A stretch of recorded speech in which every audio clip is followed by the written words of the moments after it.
Steven, what's up? Let's see here. I can't hear you. Here. There we Okay, go. What's up, dude? weird. I had to like. Oh, maybe you got it set to auto mute or something like that. You Maybe. know, chilling. We're on break right now. Really? Cause yeah, cause Easter and whatnot. So this was a scheduled long weekend. Yeah. We're like, well, we've kind of had an extra week of spring break and everything. Like, should we take the long weekend? And I think people are just choosing to take it or not. Because what are you gonna do? Like, no, you have to be at a Zoom class meeting. Yeah. It doesn't really make a lot of sense. A Yeah, so lot I of just things. yeah, a lot of things are just like different now. So I'm just giving my kids the days off. I'm like, that's fine. Yeah, that is odd. Like Ryan was saying that like most of his teachers and stuff have been super relaxed on things because of everything that's going on, but then he's got like one teacher that's like just like railing them with stuff. Yeah, I was like, man, you think they'd be a little more understanding, but I mean, everyone is home. I don't know.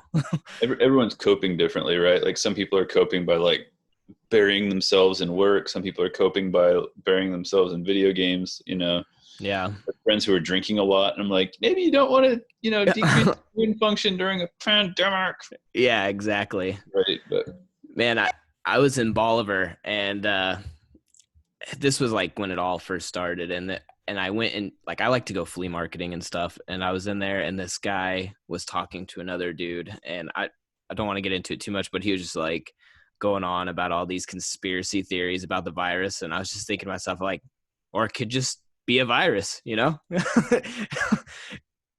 these people want to like see the truth behind everything, and it's like maybe the truth isn't behind anything. Maybe it's just what's happening is happening. Exactly. Yeah. So hey man, as some people may know or may not know, you are the bassist for Mortal Review, but you've done Yeah. a lot of other things as well. You also have a electronic music, like a I don't know what you'd consider it, like I don't know what like as far as electronic music goes, I'm kind of dumb when it comes to that. I don't know what you would call it, but it's awesome. I have it. You sell it on. You have tapes of it, and I listen to it in Yeah. my Yeah. truck. It's Yeah. Yeah. amazing. So let's I do want to kind of go into that a little bit. What got you into the electronic music? I know that most people know you for that, but I wanted to shed a little light on your electronic side because I feel like some people might not know of it as much.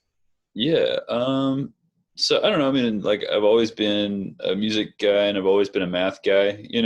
Yeah. And so I got really into synthesizers and stuff, like interested in it when I was a teenager, and I couldn't afford it, but I would take like my guitar effects pedals and plug them in all wrong and generate feedback loops and like controlled noise experiments and stuff like that. And I would do lots of like tape manipulations, just like physical tape manipulations with like VCR or cassette tape or whatever.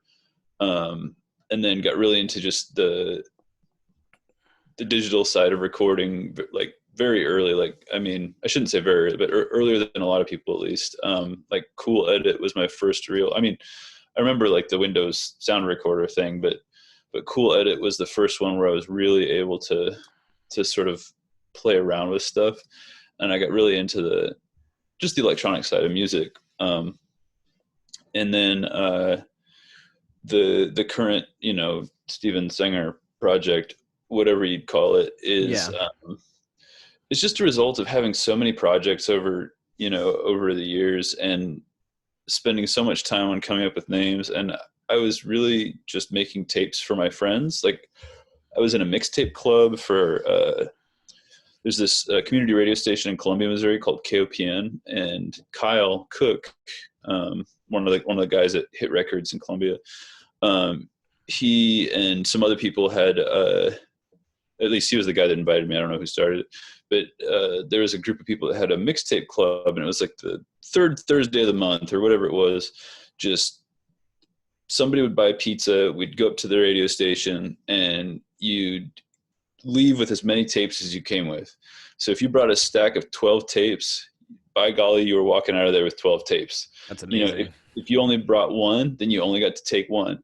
But the idea was, and anything was allowed. Like you could write a playlist on a sheet of paper, and that was allowed. But the idea was to make a physical mixtape. And I got really into it because I was finishing my PhD. I was like super stressed and like, looking for like ways to be creative without the same commitment level as like being in a band and stuff like that. Right. I'm just curious, what year frame would this have been? Oh, like 2011, 2010, 2011, when I started really getting into the mixtape thing. Okay. And then I I just was so stressed in my postdoc that I really couldn't make music. So that would have been 2011, 2014. And towards the end, I joined a metal band out in Delaware called Lost Continent. They're super dope, and they're still releasing music, and we're still good buddies. And that's kind of deathcore. Um, and that's funny. The way I got into that band was my very first semester of teaching. I put some poop death related jokes on my exam because nobody knows who Poop Death is. It's like I'm in Delaware, like. And I didn't write Poop Death on the exam, but I put some names of some Poop Death songs as like. You wouldn't believe how many people ask us, like we still have some of your stickers and they're like on our guitar cases and stuff. And people are like, what's Poop Death? And we have to like, do you know Steven Senger? And half of them are like, yeah. And I'm like, it's like this project he did. And they're It's just a like, mistake that lasted for 10 years. that's amazing. Yeah. I need to actually, people have been asking me about that too. I need to clean up some old recordings because we've got like VHS tape recordings of that band. That's got to be, you got to archive that in a more permanent format before I lose track of that. Or it's obsolete. Or it's obsolete. Yeah. I am curious, what made you like decide that you wanted to go with some of the older formats when you started doing all this? Because like even in 2011 and in that time era, tapes weren't really that prominent anymore either, Well, that was kind of the thing, is like the mixtape thing was based on, at least, I mean, everybody brought their own thing to it and got what they wanted out of it. But it was so it was Kyle from Hit Records. It was Cooper Crane from Cave, which Cave, you might know Cooper Crane, you might know Cave, kind of successful projects. Cooper's a guy, kind of a Cave is a pretty successful project out of Chicago, but Cooper's been involved in all sorts of projects. I met Cooper through Poop Death played a show with Warhammer 40K or 40K or 48K. I think they were called Warhammer 48K was the name of the band, and it was kind of post rock, and great music, of course. And Cave is sort of a more grown up. I shouldn't say grown up, just like a later version of that. Like sort of what that grew into. Whatever. Cave is great if you have a chance to check it out. But Cooper and all these guys were sort of like trying to be nostalgic and focus on the craft, and I still take this aesthetic to heart. At least, again, this is how I interpret it. It's like anybody can say, check out my SoundCloud, or even like nowadays it's even becoming like, hey, because Spotify used to be kind of like this, well, this was a different level, but now everybody's like, oh yeah, put an album out on Spotify, and it's like, it's really, I was kind of talking to the guys in the band, and like we had this idea as well where, if everyone is doing the internet stuff and all that, like everyone's doing Facebook, everyone's doing Spotify and everything like that. So it used to be, everyone used to go hang up their posters around town and hand out flyers and stuff like that, right? Back in the day. So I was like, back in the day, that was everyone was doing that, and it was, no one wanted your flyer and everything. But now that pond of everyone doing that is so small. If you do it, maybe you'll stick out. So we started doing that. We went and posted up flyers and stuff and just went out and talked to people at the record stores, gave them free download cards and stuff. And it's like, has it helped us? I have no idea. But like the thought process behind it is maybe that since no one else is doing it, it'll make us stand out. I don't know. There's that, and like the thing with the tapes was that, like, because there's all this internet stuff, like kind of like how do you stand out? Well, like a tape, you can't ignore a tape. I mean, the tape is a physical thing. You have to make a decision. Either you're going to listen to it or you're going to throw it away. Like, I mean, Right. it takes up space, right? It takes up physical space. Whereas like hey man, let me copy paste a link onto your Facebook page. Like that's really easily ignored. Yeah. I And mean, then you lose and it God bless, forever. we do have tapes collecting dust, but like Right. the thing about that the physical media is that it is this sort of talismanic thing. It's like, look, I have imbued value in this item, in this, if you recognize that I'm sacrificing something and giving this to you, maybe it'll carry more weight than this link that I can copy paste on literally a billion different people's addresses if I have like a monkey mailer or whatever. So I feel like there's kind of like what you're talking about with physical flyers. There's something about like a personal touch. Yeah. I should tell you, there's a guy in Springfield that has been following my my electronic music for a while, and he hit me up a few months ago and was like, "Hey man, I've got a pretty decent collection of just memorabilia for Springfield musicians, and I was wondering if I could have any flyers." And I was like, well, I just so happen to be a hoarder. And I sent That's him like amazing.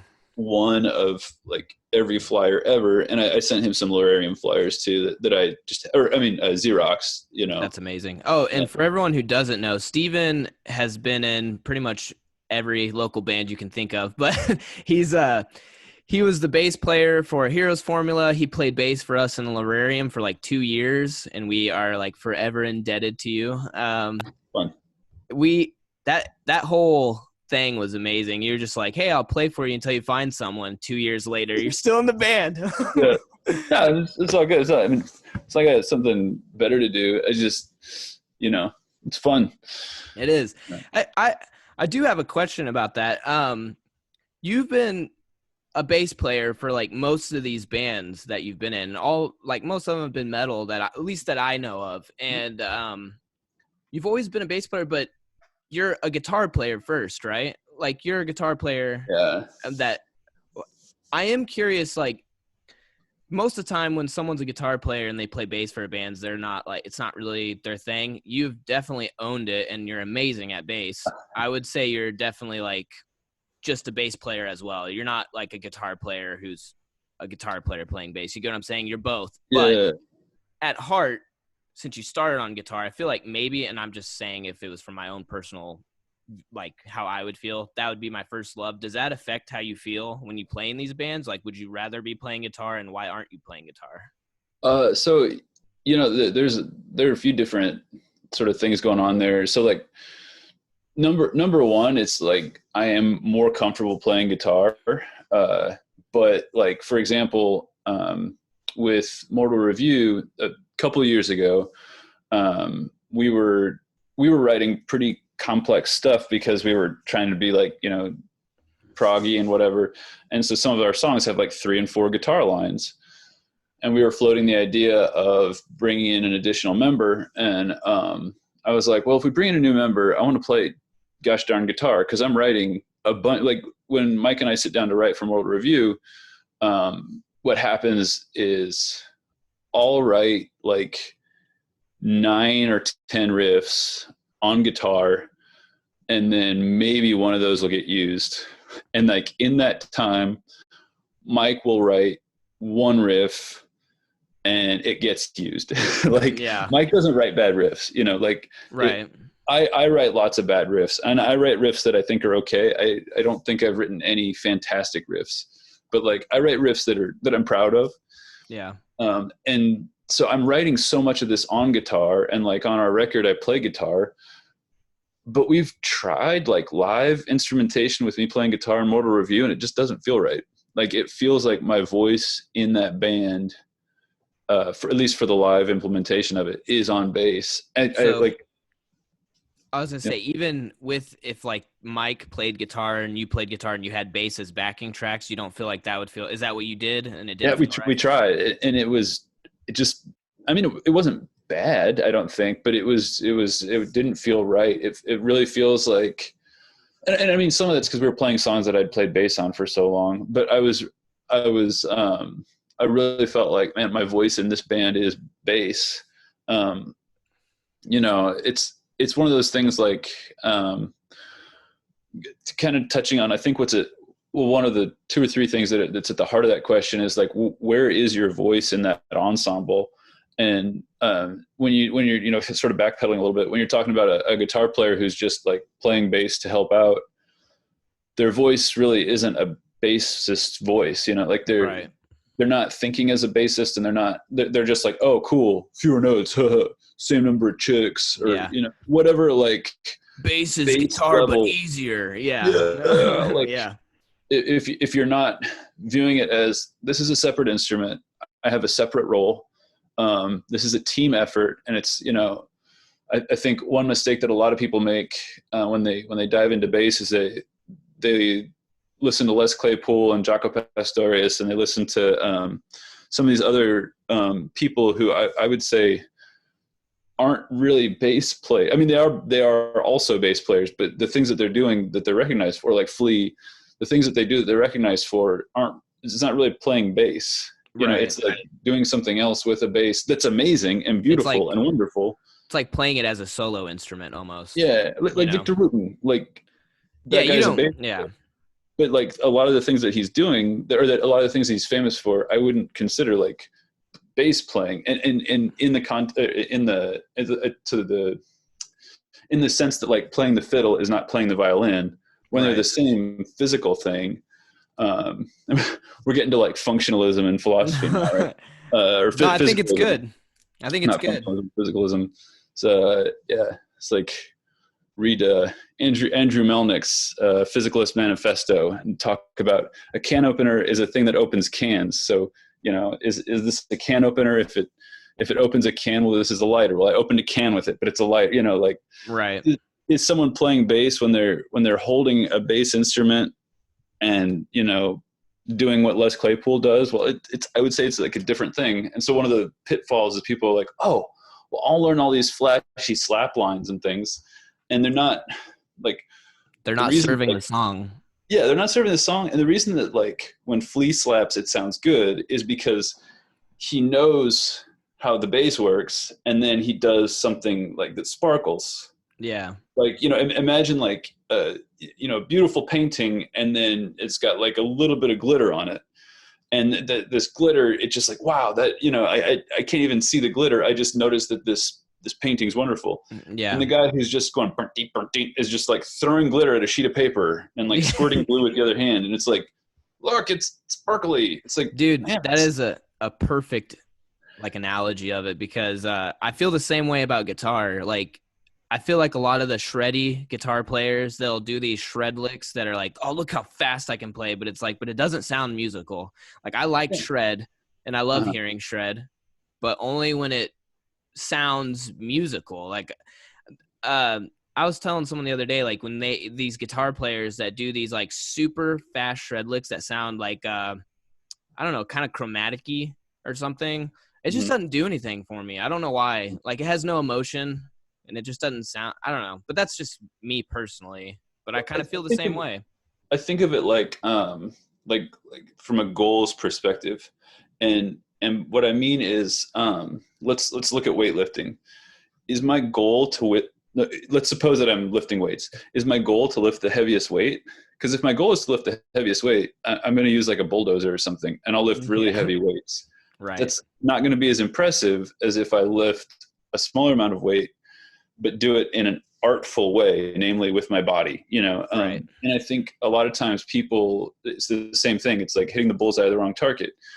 People will obsess over one or another aspect of music and forsake all else. And I like, for example, like Yngwie Malmsteen, Yeah. the dude's probably a genius. He's probably doing really beautiful things. I don't know, Yeah. because I can't parse the music that quickly.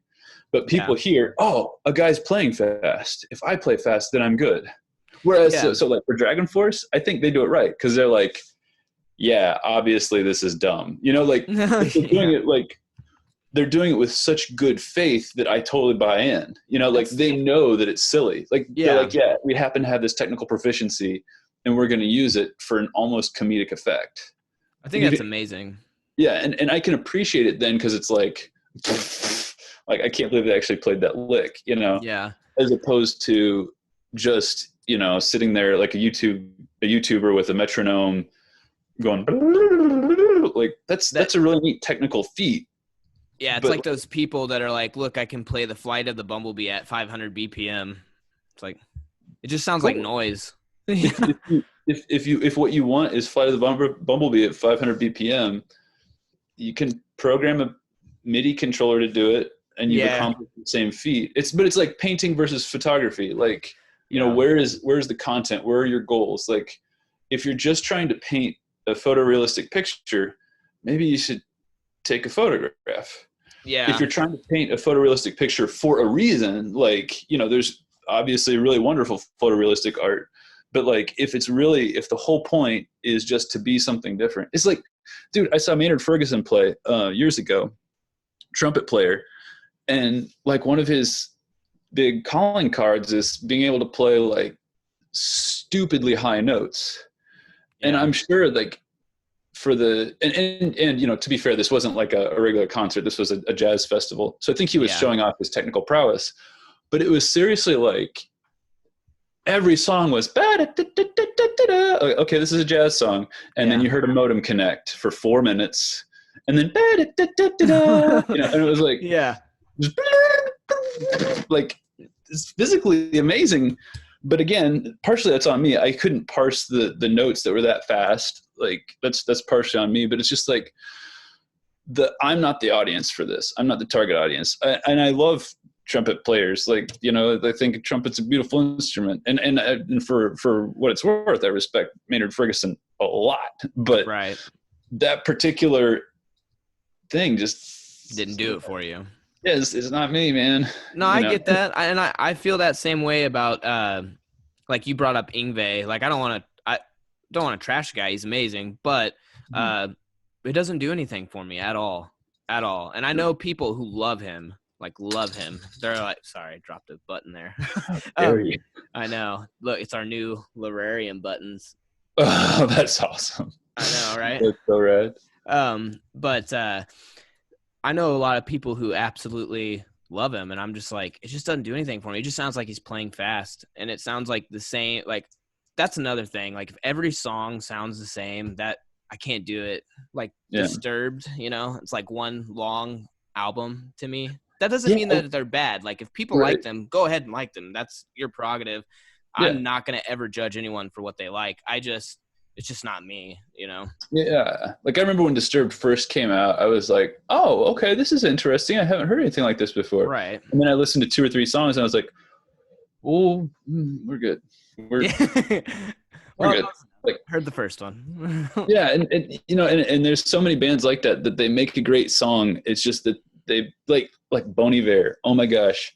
That band makes one really great song and they keep making it. They keep making it. And I should say I have heard some songs more recently that weren't just the same, but it's like, dude, if Mr. Sweater Weather was a band, it would be Bon Iver. And I really like one song, like hearing one song is great. And then after a while it's like, oh my gosh, like, yeah, it's like I need something different. Off the Quaaludes, like do something different, man. Yeah. But again, that's I'm not like, if Bon Iver is your favorite band, I'm not judging you. Like I actually, one of my good friends, Bon Iver is her favorite band, and I think she has good reason to like Bon Iver. Just for me, the markers that I attach to in music, I can only take so much of that, man. Yeah, exactly. With that being said, Mortal Review had their your first actual album. What was that? Was that last year or the year before? It was last year. Question. May 3rd, I want to say 2019. Yeah, last year. It was like right after us. It was really close to the same. Yeah, because we recorded both with Kevin. Yeah, exactly. God bless Kevin Brooks. Yeah. Yeah, he's the man. I already talked to him. He said he would do an interview with me as well, so hopefully I'll have him on soon. Yeah, and shameless plug for Kevin's for the Cavill shirts that are going to support Outland. Yeah, dude, I already bought one. I can't wait to get it. Me too. They look sick. Yeah, I love that. I love that design, and I love the Outland. So yeah, same. I wanted to support them. Yeah, I honestly just wanted you on here first just because like I know you, I'm comfortable with you, but also like you've helped us out so much. I was like, Steven, I want him to be the first guy on here. Yeah, So he can but figure out all the mistakes with me. yeah, I was like, like, yeah. like um new rule, I'm gonna keep the mute button on. yeah. God. That's amazing. But no, like so you guys had your first full length album out. It's amazing. If anyone wants to hear it, it's on Spotify, Bandcamp. What all do you have it on? We went through CD Baby, so It's like everything everything. that it's probably, I don't know if it's on Title, but you know what I mean. All It's the like, major ones it's on. yeah, I don't think it's on Juno downloads. I don't think it's on some of those. Is it on But Groove? Is it on Groove Shark? that's a good question. I honestly don't know, It might be. dude. Honestly, I don't know. I think it's on Pandora. I think so. I think they put everything on Pandora. Yeah, I don't know. Yeah, it's weird. I don't really know. It's on YouTube. On them YouTubes. Yeah. But yeah, it's fun. I'm really proud of that record. And we kind of, I don't want to get into too much stuff, but we had some the members of the band had some sort of family things happen around the time of that production and release, so it took us a whole heck of a lot longer than we had planned. But I think that's par for the course. When you have a large number of humans in a group, it takes a lot of work to finish something. And It really does. so we had the bulk of it done pretty quickly, and then things that were more important than anyone's musical project happened, that took precedence. So that was something that we as a band were just like, well, we can work through this, and so we're good. But it definitely slowed things down. And so we were just actually we're just up and running again over the last couple of months, and now that coronavirus kind of has everything put in the cooler, we're like, okay, well, so we're doing like Facebook Live chatting and Right. sending each other stuff, but we're definitely not getting together and practicing because Can't. my wife and I both have risk factors. Some people have small children and It's just stuff not like worth that. it.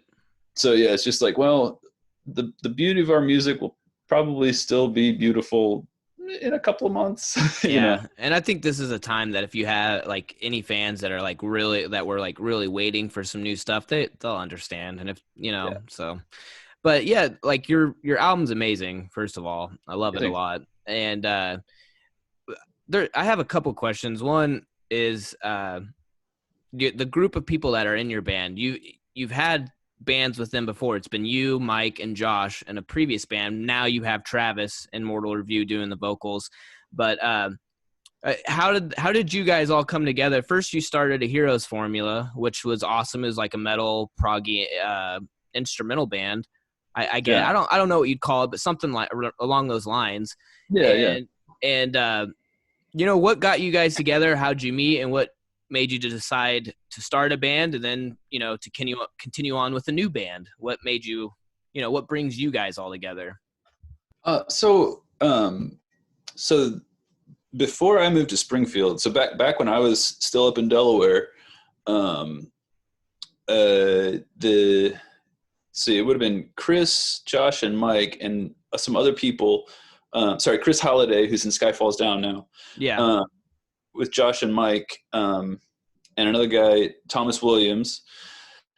Sorry. Before that, they were in a band called Break the Barrier, and I don't know much about this band. I've listened to their album, and it's good. It's good music, and they were in Break the Barrier, doing all right for a while. I can't remember why that broke up, but after that happened, a lot of those guys knew each other, so they started a Heroes Formula. That would have been Chris on guitar, Chris Holiday on guitar, Mike Huff on guitar, Josh Harden on drums, and Thomas Williams on bass. And then right before or around the time that I moved to town, so late 2014, They were opening for Contortionist, and Thomas left the band. I can't remember why, but and we're all friends, you know. Thomas Yeah. left the Heroes Formula, and I saw Heroes Formula play without a bass player, and I was like, well, I just moved to town, and I know how to play bass, and so I just went up to him, and I was like, hey man, I can play bass. And they're like, okay, well, here's our CD, you know, let's jam sometime. And I showed up at their practice space, and they're like, well, do you want to jam? I was like, well, I learned most of your CD. I figured I would just play it, you know, well, kind of like I do with you guys. I was like, Right. I'm a piece of a machine, not like trying to slap a bass, you know what I mean? Right. So, Right. so we just coalesced. And then Heroes Formula had kind of gotten stagnant creatively. Like we've all been just really good friends the whole time. But it was to the point where we had a few songs partially written that were just hung up on nothing. You know what I mean? Like bar 3 of the guitar solo, we don't know what to play there. It's like, it's whatever, just play a whole note. Let's you know, put out new music. And it Right. just wasn't happening. So and Chris wanted to focus on his family because you know he's got 2 young kids. So he was like, guys, I got to focus on my family, and of course we all respect that. And so the 3 of us remaining members of Heroes Formula were like, well, let's write crazy proggy metal, and so we started writing you know, progressive instrumental metal with just the 3 of us. And I wanted it to be like a super techie power trio. Like that's what I was working on. So I was writing these like pretty complicated bass parts, at least for me. I mean, you know, like you know, other people might think they're that bad, but you know, lots of melody in the bass, lots And of like syncopation, lots of polyrhythmic stuff. And you write really amazing stuff. For those of you that don't know, Steven studied jazz in college and everything, so he's very well versed in the musics. well, yeah, it got a lot of time spent. And then sort of I didn't know Travis before. I think I'd met Travis before, but I didn't really know him super well. But you know, since all the guys have like Springfield band history, Travis started kind of hanging out, and then we wanted to do like a song together. So we did Killing Light. We put that out as a single pretty early on. Which And is a killer track. Oh, thanks, man. Yeah. We ended up just sort of simplifying a lot of the bass parts, and pulling out, sort of making room for vocals.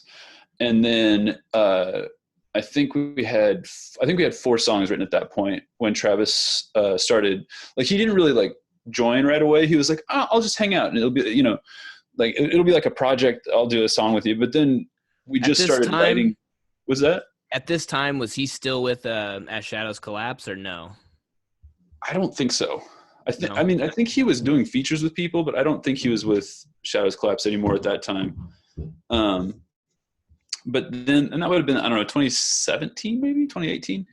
And then we just started writing with Travis, you know, and like started writing around him and with him, and you know, he'd bring ideas in, and so then it became a band, sort of, not really intentionally, but we just all, I think the 4 of us have really good chemistry where, you know, everybody's allowed to have side projects or, you know, whatever they want to do, but it's just this kind of you know, we're all just shooting ideas to each other and stuff like that. So so that's kind of how it transitioned from a Heroes Formula and like the instrumental metal stuff to the Mortal Review that you have now, where, you know, there's still like intricate parts, but it's not so look at what I can play, you know, because there were parts that in hindsight I'm looking back and I'm like, because a lot of times when people are being flashy on their instrument, it comes from insecurity, and it's just like, I want people to think this, or I want people to think that, rather than I want this song to sound good. And so it's like, well, I want people to know that I can play this scale really fast on the bass. It's like, well, maybe it doesn't matter whether or not I can play that scale really fast on the bass. Like, yeah, you know, at least for this performance or this project, you know. So, and dude, I tell you, where I learned that was, I'm not a big fan of the blues. Like I don't actively seek out the blues. Yeah. But when I was in Columbia, man, one of like the drummers, this guy named Junior, he had he needed a bass player in his blues band. I was like, oh my gosh, I absolutely love Junior. I love playing with Junior. So I was like, sure, man, I'll play bass. You know, how hard can it be to play 3 notes on the bass in a blues band? Right. I learned so much about just restraint because I was, like you said, I was a jazz player. So I learned, All playing, the walking stuff. yeah, which is cool. But man, Right. I would just start pulling notes out and pulling notes out.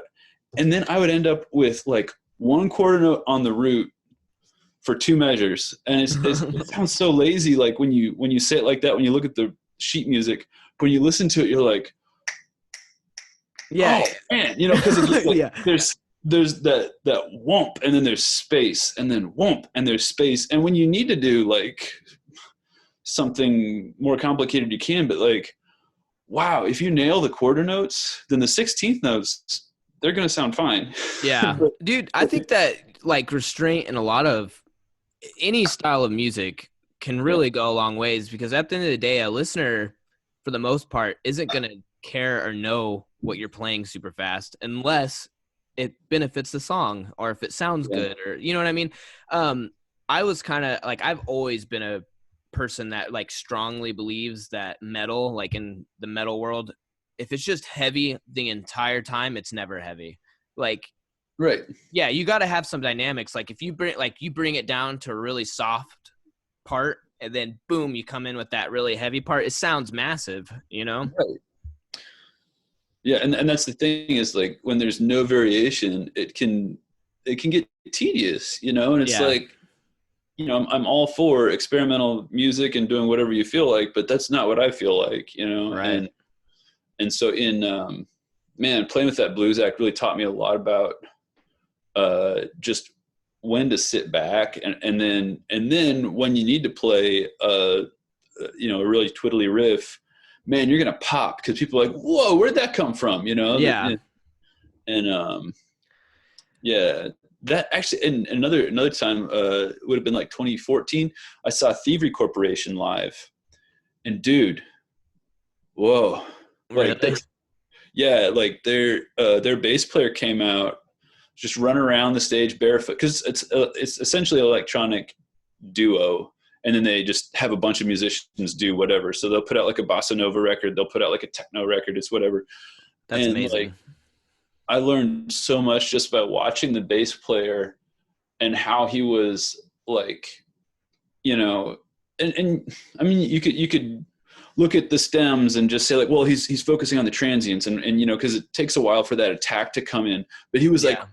artfully playing with when the attack of his bass would come in, and I was like, oh my gosh, this guy's playing 1 note every 5 seconds, but he's playing it at such an interesting time that like my brain was just on fire, and That's it's like, man, when amazing. you can do that with 1 note and you can have that much impact with 1 note, well then you can probably have impact with more notes as well, but Yeah. if you're going the whole time, you kind of get lost in it, That, and that's like, I don't know how you feel about it, but I do love like the 80s shredders, like Vi and Joe and all that. I do love them and I still like their music, but there's something about like that era where they did that the whole time that it does, like I can only listen to a couple songs usually and then I'm on to something else. But like with nowadays, there's like more like Pliny. I freaking love Pliny and Nick Johnston and stuff like that, where dude, they can shred like Right. crazy, but they write music. You get what I'm saying? So it's like this whole thing of like a song and it puts you in this atmosphere and everything. And then boom, he hits you with that fast guitar lick and you're like, oh, that's sick. Yeah. And it's more maybe tasteful, and some of it, I mean, I hate to say it, some of it's like what sells, right? Yeah. And there was definitely a time where just speed was marketing, and I mean, Yeah. especially if you look at like early like speed metal, like Nuclear Assault, or if you look back like when like Rain and Blood came out, and it was like, what? Yeah. And, Yeah. and what did Slayer follow Rain and Blood up with? But South of Heaven, which is like this like super slow, like oh, a Yeah. mire of regret, you know, like Yeah. maybe not regret, Sludgy. but yeah. And it's so, you know, I think that variation is extremely important, and not just getting caught up in trends, you know. Yeah, and I think that it can be done right. Like I think the Yeah. really fast 80s stuff can be done right. Kevin Hasselquist from Sardis just turned me on to Tony McAlpine, which I don't know why I never knew him, but I don't know the name. Yeah.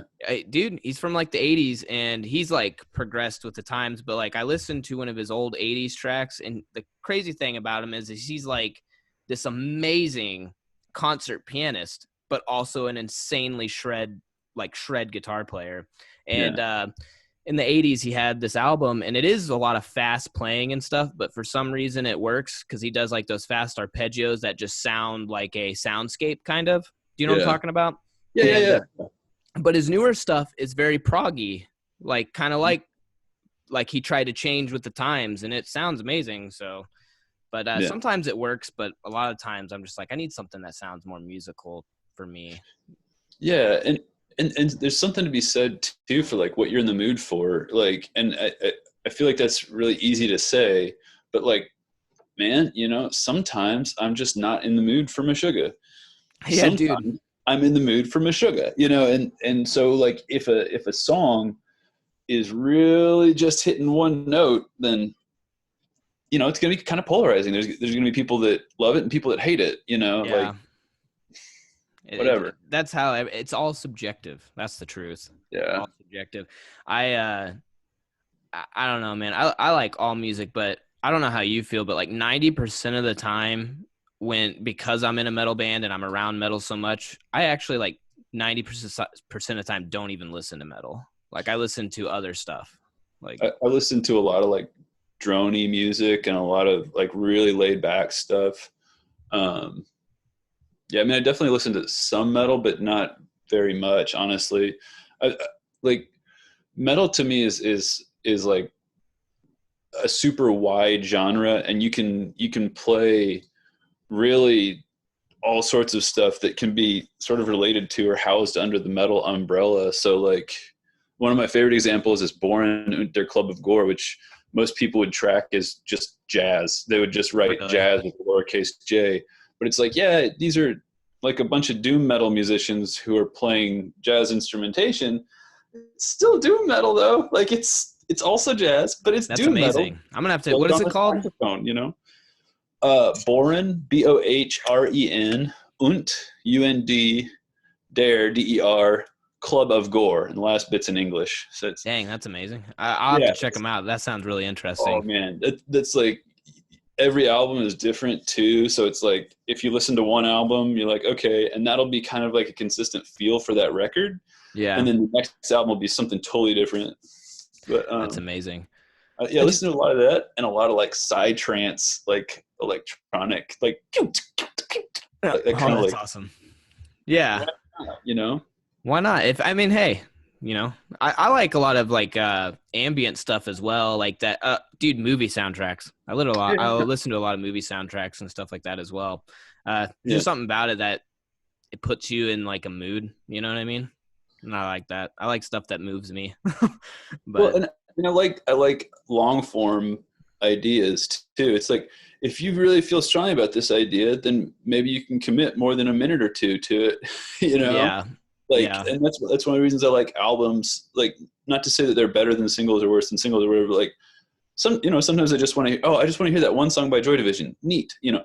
But sometimes it's like, man, I want to hear this whole Opeth record start to finish. I want to like feel the whole like emotional journey, the story arc. I want everything like, and I want to be patient enough to go through it and not just skip this track. It's boring. Oh, that's no. It's like, man, just I think it all has like kind of changed too, as far as how music in general is listened to and viewed. Like I feel like it used to be, I don't know, very you would listen to a record and you would just immerse yourself in it. That was your entertainment for the night. Like I'm gonna lay down, listen to this record, or sit down, just really immerse myself. Now it's like, all right, I'm gonna play this while I'm working, or I'm gonna play this while I'm doing this, and so it's the attention for it isn't there anymore. At yeah. least not as much. the way the music is consumed has definitely changed a lot in the last, like, say 20 years. Yeah, it used to be like, okay, I'm going to purchase this new album and it's the album I can afford this month, so I'm going to have every single word memorized by the end of the next month before I can purchase a new one. If I can even afford to buy a new album next month, or if I'm just Right. barely scraped together rent, and now it's like, well, and then whatever's on the radio, we were beholden to what was on the radio. And now I won't say it's better or worse, but it's different. It is And different. you're Yeah. kind of beholden to Spotify playlists or YouTube playlists, because you're like, oh, like what happens to me is I'm like, oh, I want to listen to what was it yesterday? I put on shoot. I put on New Order. Right. I wanted it because I wanted to show my kid. He was like talking about Joy Division. I'm like, oh, well, here's, Ian Curtis killed himself and the remaining members formed New Order. And it's also great, but different. And so we put a New Order song on, right, on Spotify, just at dinner. And the next song that came on was like Born Slippy by Underworld. And I'm like, what? I mean, great. Another great song. I really like Right. it. But like, I feel like there's some real disconnect there. Like if I want to listen to New Order, let's listen to New Order. But maybe Spotify says, well, most of the time when people say New Order, what they really mean is they just want to hear this one song, and then they're on to their next 80s song. And next thing you know, like freaking Erasure is showing up and stuff, which again, no hate, but just like that wasn't the goal here, No. And when you get sort of like corralled into these major lanes, and it's like, man, if I ask for something on the Google Home verbally, it's going to pick whatever sounds the most like that has the most plays. So like, Right. these things are automatically getting filtered out. And that's in how such a way, yeah. I feel like that's kind of why we went to a single format too, is because everyone, listens to the big hits now, but it's like there's so many like deep cuts on albums that are amazing that just never see the light of day because of it. And it's kind of sad. Like most of the bands I love, my favorite songs are deep cuts, usually. So well, and like Sheryl Crow, there was a big thing, it was a few months ago, where I think it was an interview with Terry Gross, where she was like, and Sheryl Crow has announced that she's releasing her final album.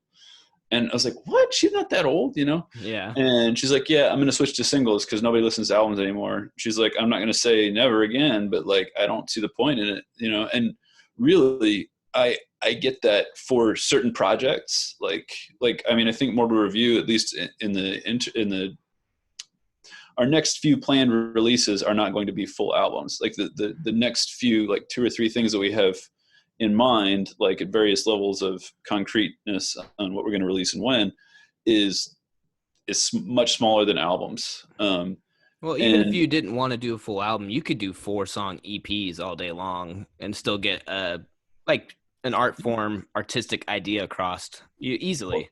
Yeah, and that's like so I keep mentioning my old band, Lost Continent.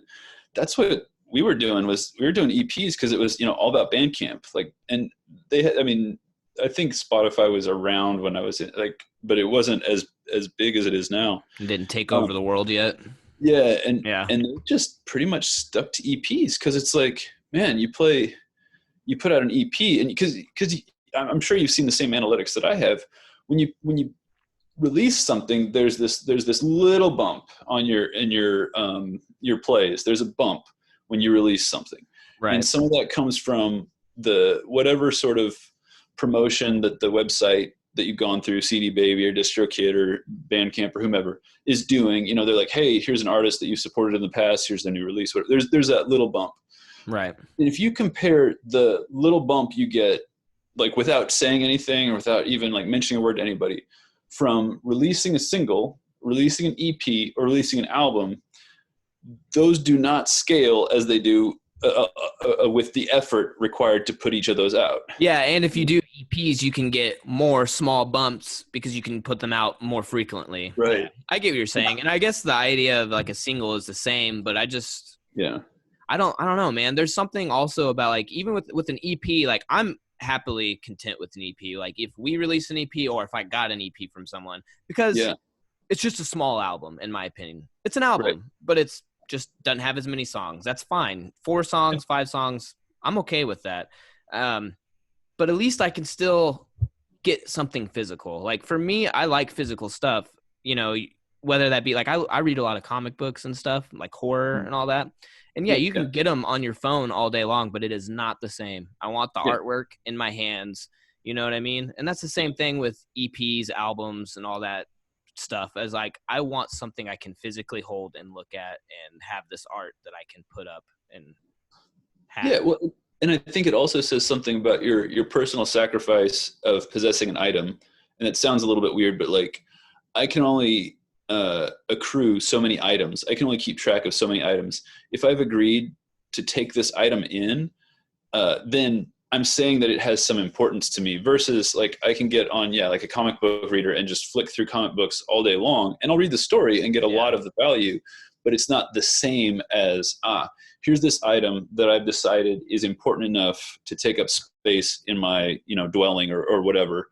And I'm sure people will take issue with that. That's that's my view. Yeah. But Not like, everyone's the same. So everyone can do whatever yeah, they feel is best for them. But but like I really feel like a physical release. There's a bit of there's like a two-sided contract. It's not only was this important enough for me to like alter physical reality more than just some electrons, whatever, right. to alter something that has like measurable mass, whatever, physically, like a mass that I can measure with my hands, right? But you also have to hoist some of that burden. Like you have to say like, okay, I'm going to find a place on a shelf for this. I'm going to listen to this in my truck or whatever, and it's going to have a different spot than the new Bieber song, which not to say anything good or bad about the new Bieber song, but just Right. like if I want to hear that, I'll just say like, hey Google, play the new Bieber song, and there's very little investment on my part. You know what I Yeah. mean? Well, there's a lot of times too with like having the physical stuff. Like I don't know about you, but I've found music online that I've listened to, and I'll listen to it, and I'm like, this is great, and then I forget about it for years, and Yeah. then yeah, and then, but like for instance with my comic books, I've reread some of the same comic books thousands of times. Well, not thousands, that's an exaggeration, but several times Yeah. because I like looking at the art, dude. I just like looking at the art, and I'll reread it, and I still love it. And you know what I mean? There's Oh yeah. something to that, Yeah. and it's just not the same if I was to read it on my phone, and then I would just forget about it forever because I could go and look up new ones and stuff. But there's just something about having, for me personally, having that physical format that is so enticing. I don't know. It's just Yeah. something about it. Same thing with writing notes and stuff. Like when I was in college, Yeah. there'd be people with iPads, and I couldn't, dude. I showed up with my notebook. You know, you know what Yeah, I man. mean? That's what I tell my students, and consistently, the people who take notes on computer that say like, "Oh, I'm just better at typing," or whatever, I'm just better on my iPad. They consistently do worse on average. For real. Yeah, Okay, and and now maybe some of that's on me. Maybe I'm biased in my educational presentation or whatever. But like, I believe when it comes to note taking, there are so many different dimensions of your brain being used if there's you're something about physically writing on physically paper. writing it. Yeah, Yeah. that and like studies have shown. I hate to be the guy that says studies have shown. I've seen studies. I can't quote them. I have to look them up. But as an educator, I dig deep into pedagogy. I'm sure you do too. Teaching Yeah. guitar lessons and stuff. And like, I really think it goes back to what we were saying earlier about goals. Like, what's your goal? Is your goal to have these notes written down, or is your goal to write them down? If your goal is to have these notes written down, again, copy and paste is more efficient. Is your goal to write these notes down? Well, then you should write them down, and be physically involved with the process. I mean, again, not to comment on people that can't move their hands, or there are plenty of exceptions to this, but in for most of us, I think it's most effective if we're totally involving ourselves. And this goes back to like what you're saying about music. It's like, if I'm just clicking on a link, I'm less likely to really open my mind and be involved in the music, Yeah. than if I've like got some stakes in it. If I've like really put something out there. I mean, how many times have you like tried to like an album you bought even when you didn't like it? You know what I Dude. mean? Yeah. Yeah. You're like, Bad. oh, I've Yeah. got to like this because I spent $10 on it. Dude, there's actually that is the reason why I like screaming. So my mom, like when I was like, I had to have been like 13 or 14, I don't remember, but I asked for this Avenged Sevenfold album, which is like all singing, you know, and she got me the wrong one. She got me Waking the Fallen, which Uh-huh. is, if no one knows that album, which I'm sure you do, but like it's all like almost all screaming. Uh-huh. And you know, back then there was internet, of course, but we lived out in the middle of nowhere, and back then it Yeah. was, we did not get internet where we lived. And so I had this CD, and I was just thinking to myself, I was like, well, I love my mom, and she really tried. I've got to learn to like this or something. I'm gonna listen to it at least. I hated it first time I listened to it, and I opened up the booklet and I was reading their lyrics and stuff. I was like, oh, this is, you know, 13-year-old me was like, this is amazing, and I'm Yeah. like, and then I was like, okay, I gotta like the song, and I just listened to it over and over until I liked screaming. Uh-huh. Now I like screaming. My mom is, it's my mom's fault. So, Yeah. you know, but then there's something to that. Like, I think there's a lot of music art forms that, like, on surface level, they're hard to maybe enjoy, but once you actually listen to it a couple times and everything like that, you start to pick up on things. You're like, oh, actually, that's pretty dope. And it becomes like an acquired taste. And you just don't really get that with the streaming, because you're just like, I don't like it, and you skip. Yeah. And then it's in your personalized algorithm. It's forever downvoted. Anything like that is less likely to appear. You know. Yeah, Ugh. I know. Scary, man. You know, like I'm all for algorithms to make our lives easier, but I'm not for algorithms to make our lives. You know what I mean? It's Right. like you. I still want to make some decisions, even if they're wrong decisions. Let me own those decisions. Let me be involved, because so much of this is about ego, and it's like, if I've decided I like this, then, you know, now I like it, because otherwise I'm going against myself. You know, Yeah, like, so if exactly. I've gone out and purchased something, I've sort of like put my money where my mouth is and gotten behind something, I'm going to have to like really make a conscious effort to not like it. I mean, me Yeah. personally, again, speaking for me personally. And so I really feel like a lot of this, like especially with like Bandcamp or something, you know, I love the plays that I get on Bandcamp, but you know, if you can, if I want to support an artist, I'll just like give them $1 or something. That puts that little icon that's supported by, you know, Yeah. me with the pink skull icon, you know, like that's supported by someone, you know, and that's, Right.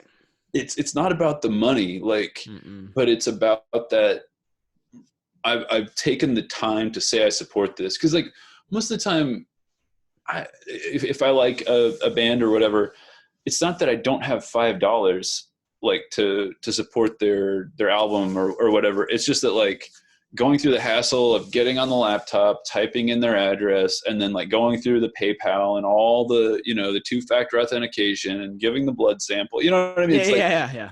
that's, I would almost pay $5 a month for a service to just like let me click on one band and support it each month without me having to go through all the sign-on stuff, you know. Dude, there you go. Make an app for it. Yeah, right. That's 1,000. Yeah, Hey, that's $1 million idea, right? I said $1,000 idea. I was like, that's yeah. not bad. That's a, Well, I mean, you kind of got that with Patreon. I mean, that's pretty that, similar, but yeah, it is. I actually just started using Patreon, not for like for people to pay me, but I'm supporting an artist I like on there. And yeah, a buddy of mine was making, sorry, but web comics, yeah, but that's how I got into Patreon years ago. But his web comics were like, he would spend hours doing all this digital manipulations to make it look like super cringy, like sci-fi 60s pulp comics. see, that's Right amazing. down But to like how he'd do the half toning and everything, and like the subtly like mistaken print errors, and like the too bold colors, and like the color of the paper. It was amazing work, but only digital. see, I do want to like reinforce the fact that like I don't dislike digital work. I do read Oh digital yeah, yeah. comics, but I prefer the physical Yeah. mix. You know And what I in mean? this case, it was such a boutique thing that he couldn't afford to distribute his print thing. Is That's a Uncle big part Robot, of it. and it What? was Vordo the Pirate. You might check that out just for like the nostalgia and the love and the craft that this guy put into it. I'll check it Marty, out. yeah, What was it called again? Vorto the Pirate, and Vorto it the was Pirate. Uncle Robot was kind of his was kind of his what's the word, imprint or whatever. But Vordo the Pirate was the one. There was a web series that went for quite a while. It was pretty interesting. That is awesome. Um, but yeah, I love Patreon, and I support. I guess currently my only active Patreon is Interverse. You know, the Interverse podcast here in town. Mm-mm. I've never heard of it. Chance Gardens. It's like kind of I don't know. They do some music stuff. It's like kind of a. I would say it's kind of like a if culture for like people that are into the festival scene. I guess I would say like kind Oh, of okay. like Like you know EDM stuff, or yeah, is that kind what of you like mean? EDM or like I mean I don't know. I saw Fish live in the '90s, so like I Oh, gotta okay. support that. You know that Yeah, kind no, of I like. get what you're saying. It's but Chance is a great dude, and he does lots of really cool stuff on there. And I don't listen to it every single time, but it's like heck, it's $5 a month to support local art, you know. And Yeah, I mean, what else am I going to do with $5 that is that's going to benefit my community? I, You know, I've it's I've thought that for a long time. Like, if you just don't go get a burger one day, you know what I yeah, mean, and yeah, put that into, I mean, literally, a lot of these people are like asking, like, "Hey, give me $5 a month to help out." And if yeah, a lot of people did that, and it's like, what is $5 a month to you, really? You know right, what I mean?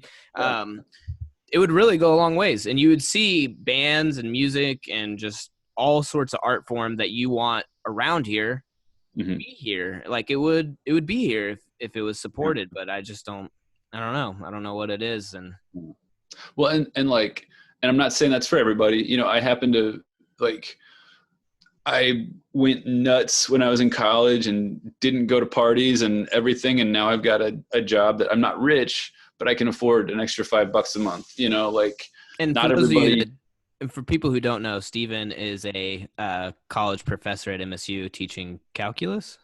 Yeah, math Calculus, stuff. math, Yeah, math. Okay, I yeah. couldn't remember which one. Well, no, I mean I teach calculus sometimes, but yeah, and it's like it just so happens that I have enough money that I can support bands and stuff like that. But how often do people say like, "Oh, I can't afford to buy music," but then you see them getting their sixth PBR at a show, and you're like, "Well, Yeah, I mean, I'm not placing a judgment, but I'm questioning that you don't have the money if you have to get drunk every night." You know what I mean? Like, that, or like all these people, like, and I'm honestly a proponent. At least I'm trying to support people more, but like, dude, the big one is like, how many times are you going to Starbucks every day, or yeah, well, Dunkin' Donuts, or made it home. This is Coffee Ethic Coffee.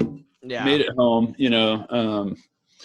Actually, and I'm supporting Coffee Ethic because they're still doing like home delivery service. I didn't even know they're still open. Like several of the small town ones that I've tried, like I've reached out. I reached out to Classic Rock because it's like right next to my house, Yeah. and they're like, we're not open. So I was like, I went out today. I was like, I'm just gonna go get a Dunkin' Donuts real Oh quick. wow. But so Coffee Ethic delivers to my house beans, and then I roast, I Oh, grind them okay, and make it at okay, home. I But see.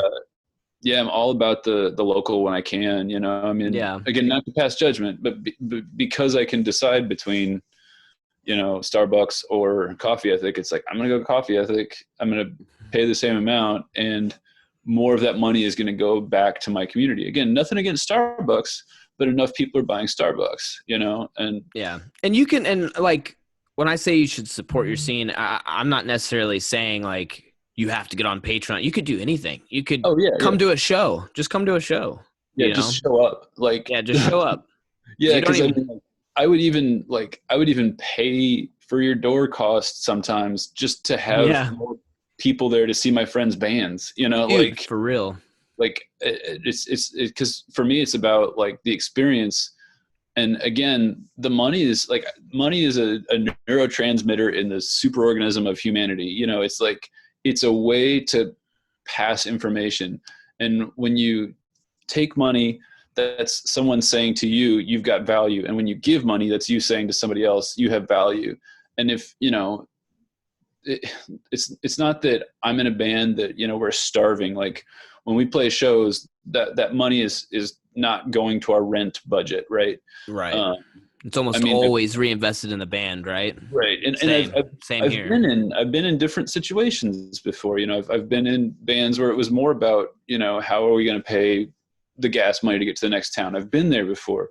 That's not where this band is, but it's like, you know, how do I know that the scene is supporting this? You know, it comes from people, you know, coming to shows and people like listen, you know, putting your record out on Spotify. Like, you know, when people say like, oh, you know, list some local bands, like list the bands you like. And I'm not saying necessarily Mortal Review, but just like list local bands. You know, if you're not pushing it's a team effort. If you're not pushing the local scene will go away. And then it's going to be way worse than just none of the bands are your favorite.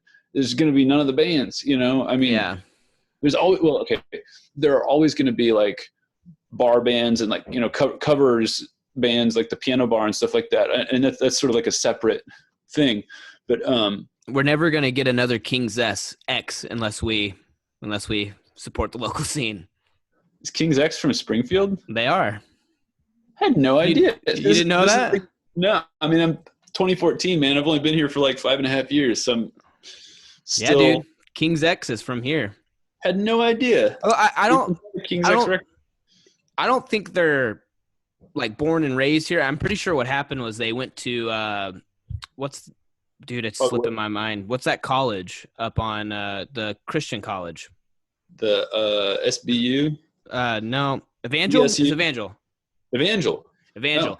I'm pretty sure, I could be wrong, but I'm like 90% sure. I know they're from Springfield, but I think they were all at Evangel and living here, and they formed the band in Springfield and started here. Funny. I had no idea. Yeah, but I don't think maybe some of them are, but I don't think they're like from here, born and raised. I think they met in college, started the band, started in Springfield. That's cool.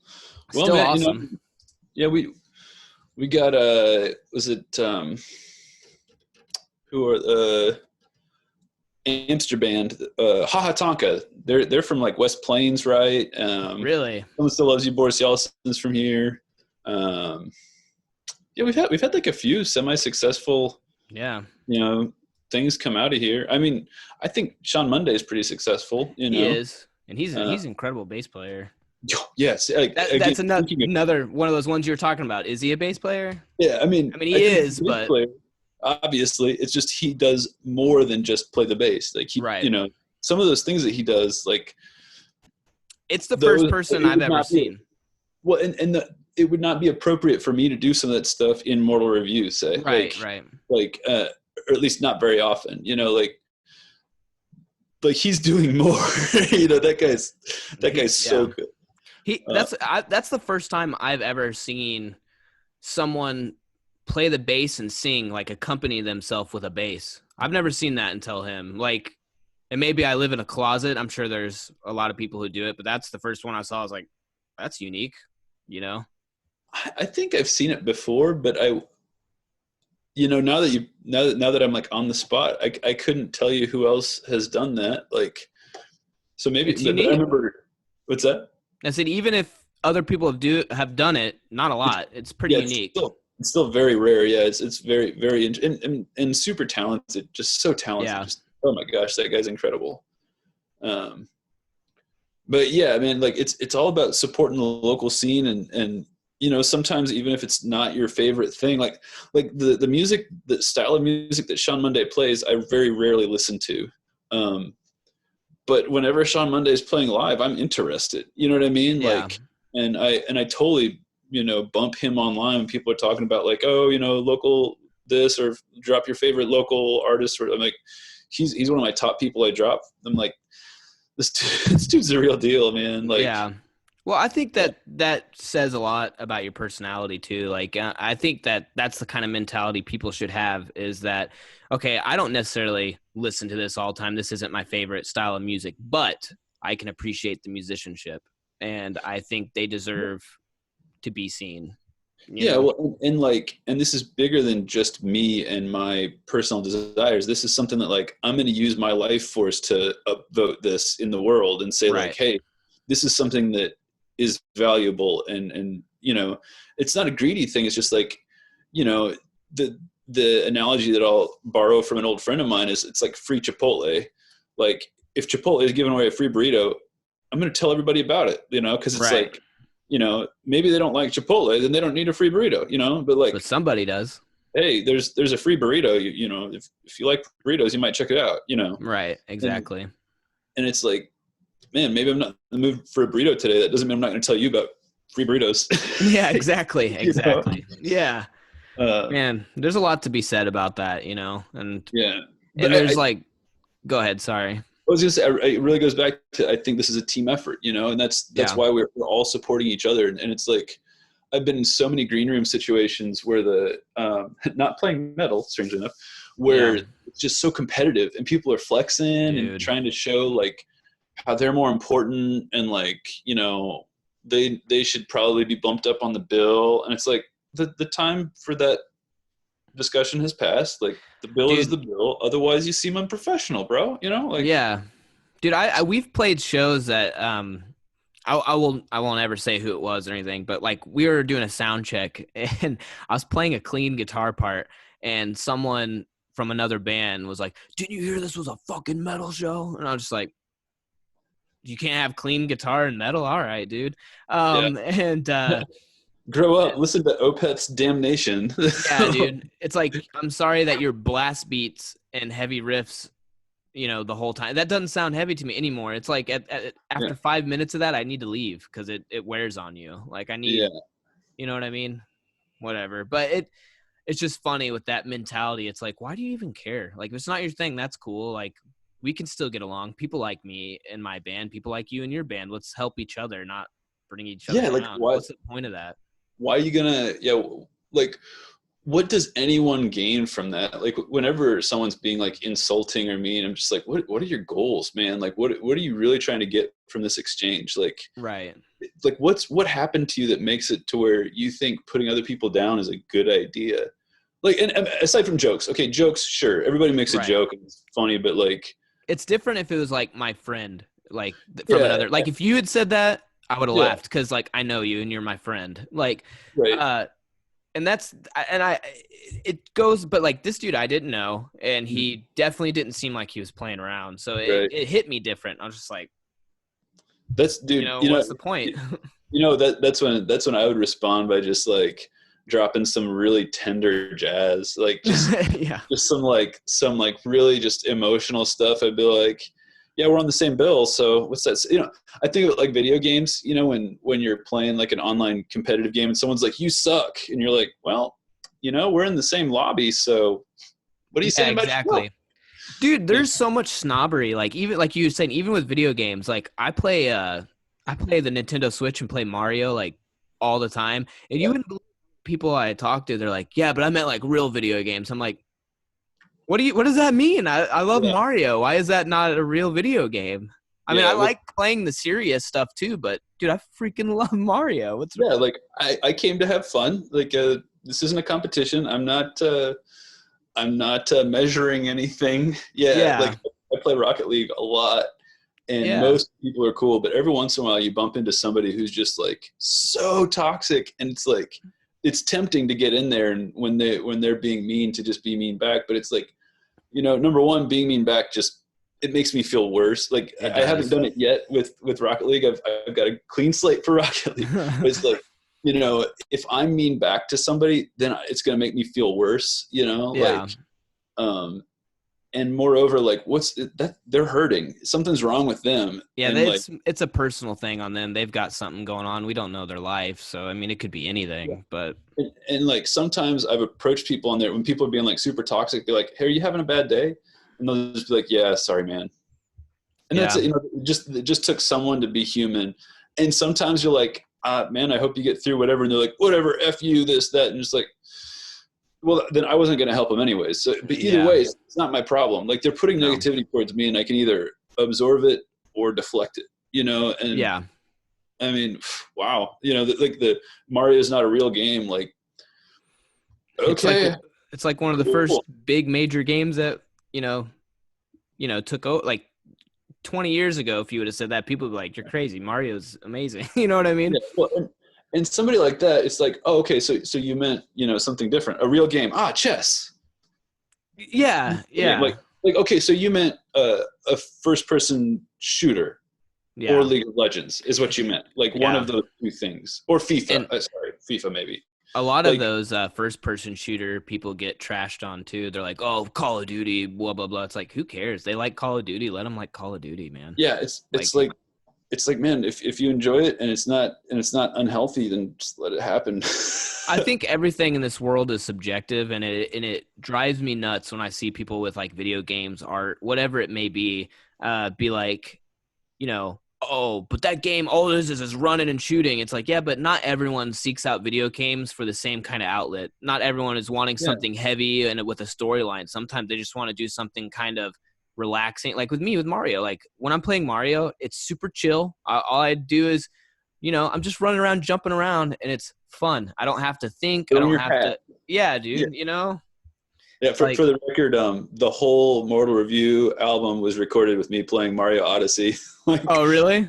Like I was always in there just like playing that. I played Mario Odyssey for like 90% of the time I was there. I played Rhyme for like the other 10%. But Nice, dude. yeah, it's just like, it's fun. Like It is I'm here to have fun. fun. This isn't a competition. Like, oh my Yeah. gosh, like, why are you gatekeeping this? Like, who hurt you?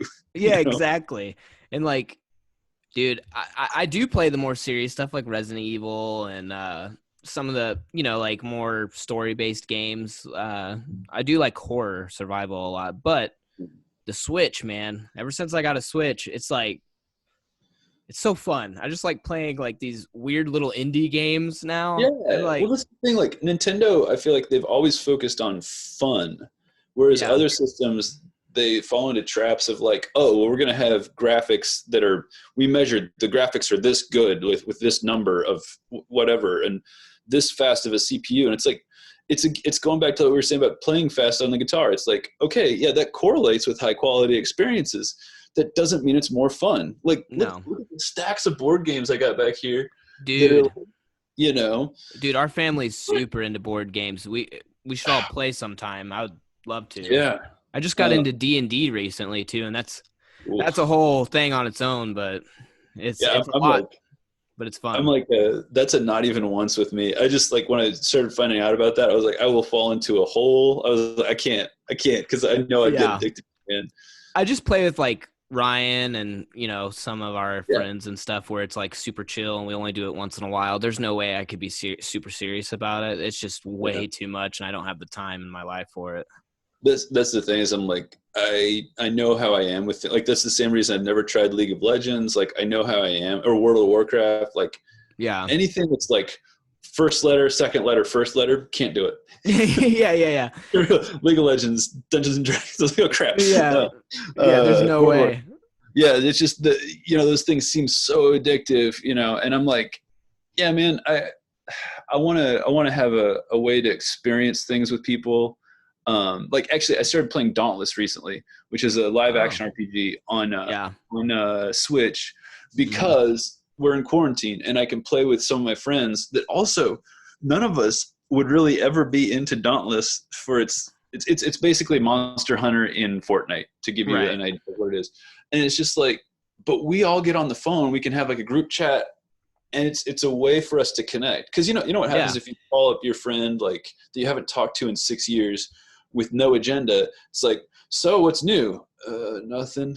Like there's got to be some sort of like RF interference to get to stir the pot and get the conversation going. So you're sitting there and you're just like, if there's nothing to talk about, you're like, all right, I need this part. Let's go after that monster, and you hack away. And then if something's on your mind, then you can talk about it freely, and you're not worried about all this like social filtering that we do, And there's something about like when you talk to someone, like when you're playing a game or something, it's totally different. It's not like you don't have an agenda necessarily. You know what I Yeah. mean? In my Yeah. opinion, for me, like, and it's almost like you just get to hang out with your friend without having to be there with them. Like Yeah. and that's The, kind of the point of it, whether it be Mario, whether it be whatever it is, you know what I mean? People all experience things differently, and who are we to judge them on how they experience life? yeah. And like, it's like while we were talking, I got a text notification. One of my buddies wants to play Rocket League tonight, which also another great game on Switch. And literally today just ordered a new left Joy-Con because that left Joy-Con, the stick gets a little bit like, Mine's has a starting little, to do that. yeah, What but yeah, color did dude, you it's get? like such a great, what's that? What color did you get? Pikachu, because that Dope. was the cheapest that I could find. Like, I went on Amazon and the cheapest thing I could find was the Pikachu design because it was like just a single color for a Nintendo licensed, not refurbished, whatever, but just for like an actual Nintendo one. The cheapest one I could find was Pikachu. I see. Like, because either it was you'd get a pair of them or you'd get a single one for like $50, but it Yeah, was dude. Mario was like $50, Pikachu was like $30, and Zelda was like $60. And I was like, Dang. okay, Pikachu, fine, whatever. Dude, You Breath of the know, Wild is amazing. Did you play that? so good. That game is Dude, so good. that's I have always been like Ocarina is the best. And then I played that and I was like, dude, I don't know. That's pretty amazing. That's pretty amazing. It's So probably good. better. Like, And well, it's what I like about it is like if you're stuck, you can just go do something else and it's totally chill. Like how yeah. many times have you been like, okay, I need to go get this item. So you ride off to get that item, and on your way you're like, oh, I haven't seen that sparkle before. And you go over Yeah. to like ride towards the sparkle, and then you're like, oh, on the way to the sparkle, I see another shrine. Like, how did I miss that shrine? And then you're going to the shrine, you realize you need, I need some more arrows to beat this boss. And then so you go to the other side of the map to get the items to make the arrows to get, and you're like, wait a minute, what was I doing in the first place? Dude, I And it's am fun the whole time. it is. It's amazing. And I'm one of those people that like I'm really bad about going on side quests. I'll be like, all right, I'm going to do this. And the same thing. And then someone's like, can you help my daughter with this apple, whatever it is? And I'm like, I am your hero. And like, Yeah. you know what I mean? And Yeah. I haven't even beat the game yet. And I've had it for months and I've invested hundreds are probably exaggeration, but lots of hours in it. And I still haven't beat it. Dude, I've got over 100 hours in it. I don't know. You can check my Switch profile. I think I've got like 120 hours on it. I still haven't beaten it either because I've been saving Ganon. That's how cheesy I am. I'm like, I don't want to be Uber. Like, actually, today the other thing I did was I ordered another SD card so I can download more games because I'm, under quarantine. Like, Yeah. Hey, do you like little indie games? I was gonna say, and I've been getting all these little indie games. Like, Do you like horror? no, No? Oh, okay. There's this game called Darkwood that's, dude, yeah, amazing. And it's a little horror. It's like top view. It's weird. It's a oh, horror cool. game, top view. And you're like, how could that be scary? And I played it. I'm like, whoa, this is still really scary somehow. I don't know how they like the artwork. So like if you talk to someone, it'll cut to like drawn artwork and stuff. That's And it's cool. beautiful and creepy. It's an amazing game, dude. Yeah. No, man, I love supporting indie games, and actually, a shameless plug for a former student of mine has a fairly successful website called itch.io, and it's Yeah. essentially like Bandcamp or Instagram, but for video games. Oh, that's amazing. So, like, you can find a game that's on there that'll literally just be, you run it and it's just a picture and it's just like, you downloaded my game. Or you can find like fully playable first person shooters. I mean, anything. Yeah, it's really cool. And there's always like, a dozen different game jams going on. It's a really cool like community. I don't know. So plug for my buddy's thing. I don't know. That's amazing. I'm sorry we digress so much. Yeah, man, it's all metal. Yeah, it's all metal, man. I always talk about like with genres. I feel like metal can be any genre, or any genre can be metal, because it's kind of like poison. It's like if you poison a cake, that is a poisoned cake. It doesn't matter if there's only one tiny little piece of poison in one piece. That is a poisoned cake. That is a weapon now. Right. It's like, all it takes is one scream on an album, and that's now a metal record. Like, yeah, dude. You know, I have a similar thing to that. Is that like I don't feel like metal is a genre, it's a community. Like Mhm. it's you know what I mean? And I'm Yeah, sure that's the same way with all music, but like, you know, in the metal scene, it's not uncommon for me to see some of my favorite musicians live stream Twitch, play video games, or read yeah, comics or whatever. And it's sure. like, I'm still really into the metal scene, but I don't feel like listening to music right now. But I want to see these people do these other Yeah. things, you Well, know? I think I don't think it's as uh, culturally coherent, but I think it's a similar phenomenon to like hip hop being a culture, and Yeah. rap being a part of hip hop culture. Which again, I have no business commenting on that, but the way that I've seen it described, where there's this whole culture, and some of these styles of music emerge from that culture. They're like emergent properties of the culture. And I think, yeah, in a lot of cases, those of us who grew up on comic books and video games, and a lot of times horror or high fantasy, we end up in the metal regime. It's Yeah. like, you have these, if like five of your initial conditions are the same, well then, you're probably going to agree on A lot item of other 6 and things. item 7, Yeah. yeah. And I've actually, speaking of live streaming, I've been interested in, just like Twitch and stuff like that. I've been doing more of that. Do you live stream? I haven't. Well, Oh. wait, no, I've been on live streams. Like I used to play Clash Royale competitively, which is a mobile game, so it's not a real game, but whatever. Can't you get that on Switch now? No, maybe not. No, it's just on phones and Oh, iPads and stuff. I'm thinking of But, Paladins. Did you ever play that? uh-uh. Forget what I said. It's Oh, I just right on. got games mixed up.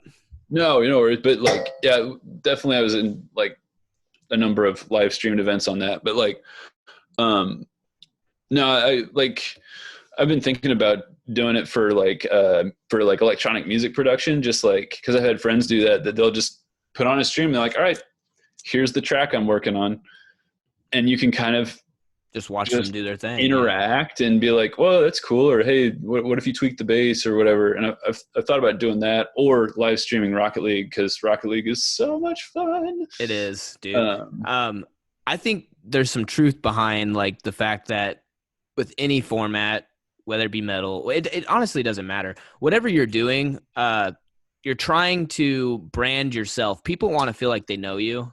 And I mhm, think that's why these live streams have really taken off. And that's why I wanted to do this interview style mhm, thing with all the local bands, is so people can feel invested to us, not just some music that they yeah. have no idea who the face is behind. You know what I mean? Okay, yeah, because I feel like I have a really strong philosophical belief here, but like I feel like humans only understand humans. So like when we're talking about physics, we talk about, this planet is moving that way, or it's moving that way, and you think about, well, what's it looking at, or which direction is it moving? And we use all these, anthropomorphic terms, which are of course escaping me now, but which way is the bottle facing? Like it's got a face or something. Right. And then, when it comes to music, well, our ears are evolved to hear sounds that are signals that are traveling at a speed at which we can react to. Right? Our ears can't hear radio waves, because if something's moving that fast, our bodies can't move fast enough to do anything about it. Right.